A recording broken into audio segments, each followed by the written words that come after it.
hopefully plenty of time for people to prepare, start finding options. But, you know, I think there's conversations out there that this could be the strongest storm out of the Atlantic, at least in October, Matt. Wow. Yeah, you know, we see a lot of this. I mean, think back to Rita and Katrina, all that. That was September, right? So you're right. October is very late in the season to see something like this.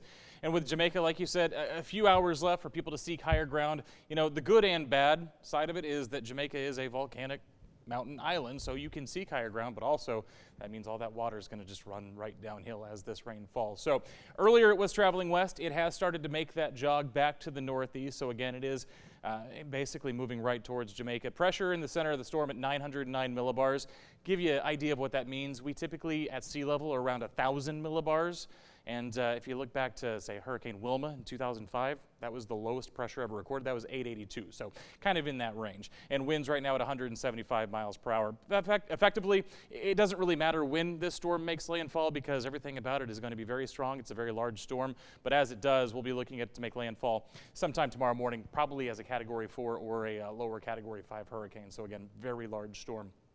Very impactful there in parts of the Caribbean.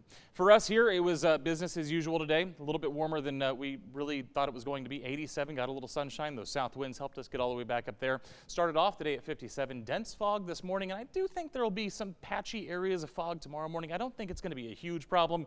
But just understand that as you're heading off to work tomorrow morning, there could be a couple of spots, especially out to our west, where temperatures are going to be a little bit lower.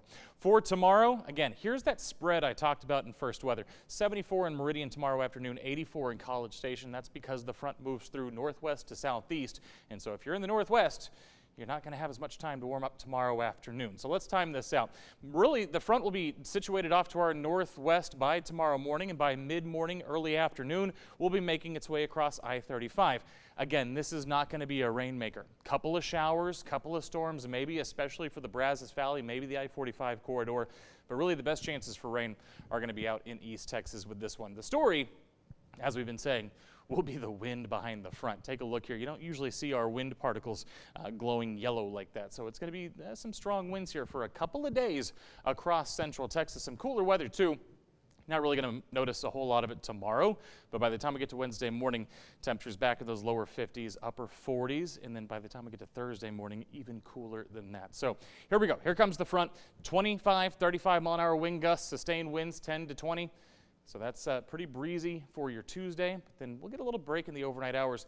Here's Wednesday. We get a real push of that strong wind as that air mass kind of settles into place, and you're going to see those wind gusts 35 to 45 miles per hour.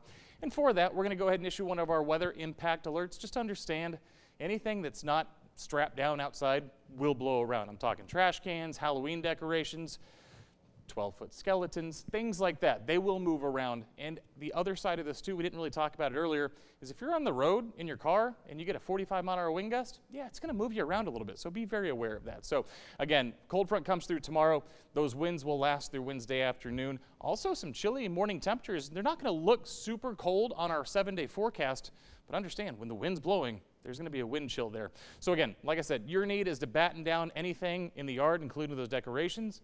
Go ahead and find that jacket because you might need it a couple of mornings this week. So here's that weather impact alert. Again, 49, doesn't look all that bad, but when you factor in the winds, probably going to feel like the mid-lower 40s. 47 on Thursday. When you factor in the winds, probably going to feel more like the upper 30s, lower 40s. So some chilly starts to the day, but there's that fall weather everybody keeps talking about. Upper 60s, lower 70s for highs as we head into Halloween. And then high pressure settles back in. We switch our clocks back on Saturday night, and those highs get back into those middle 70s. And remember, to keep up with everything, you can download our 6 Plus app. It's free on your smart TV.